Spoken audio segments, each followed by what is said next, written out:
Ingong truso pa yun. Di ba? Kaya itong binatanaw ng gudlang ang malig sa uban. No?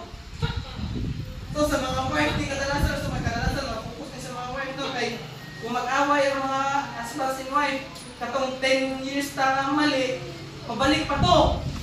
Sa mga baguhan pa. 20 years ninyong away-away, o katong case ninyo 20 years, pag-away ninyo, pabalik pa to. Tungod sa critical eyes. So dili na tama, sa mani, dili ta mag-quick to judge, others dili ta mag-condemn. So dapat natay love sa matag-usa atong eyes, no? Dapat bantayan ang kundian, ikaw pa sa man. Aside sa critical eyes, napagiday closed eyes. Gapiyong ang mata. Naay critical sa tanaw mali, naapoy gapiyong. Sa man gapiyong. Closed eyes are blind to the truth and guidance of God's word. Kamu lang simba dito. Ang premiang buwak ng magkantaan. Di ba? Close na ba? Simba-simba dito. Di ba anak? Kadalasan? Imong i-invite mag-simba sa dito. May busalita dito. Kamu lang. Di ba? Blinded sila sa truth. Close ilahang eyes. Sa katong kahitabo dire, pila ang lalakaw sa inyong i-invite. Sa kamanggahan, murag ang lakaw, baptist ragyapon. Isa ang lakaw dito nga na-invite. Isa ang i-invite na lakaw. Duwara, kadaghan. O pila lang, ang lakaw, ang duhan yung tingin invite. O very good. Pila ang majority sa invite ninyo ang lakaw? Tanan? Tanan yun? Dili tanan. So na ay close eyes. Diba? Dili sila modawat sa they are blinded to the truth. Amen ba? So dili po na ito nasisikip, blinded, close pa ang ilahang eyes. Amen? So kinahanglan lang sila sa pulong sa Ginoo aron maaksaman. They need the truth and guidance of God's word.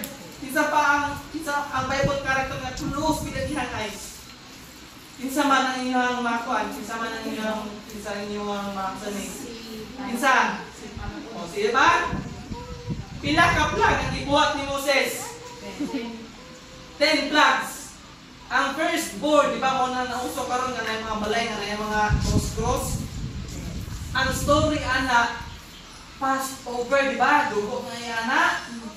Kung mabutang ka, di ba, na mga balay karon nga na mga sangina, kuhan nga mga lubi. Wala sila kabalo sa meaning, ana. Gabutang-butang nagkaanaglukay nga cross na imuhang gawang. Ang meaning ana katong Passover nga kung mag-agi ang katong angel of death kung naidugok ang imuhang gawang dili mapatay ang imuhang firstborn child. Nga karon naay mga balay kung magpanakita nagsorry na karon naay mga balay karon nga nag pero ang diya natundan, wala sila kabalo nga Passover na ng meaning. Kaya kung may angel of death, dili mo symbolism na to. Symbolism, di ba? Kung nakita ninyo,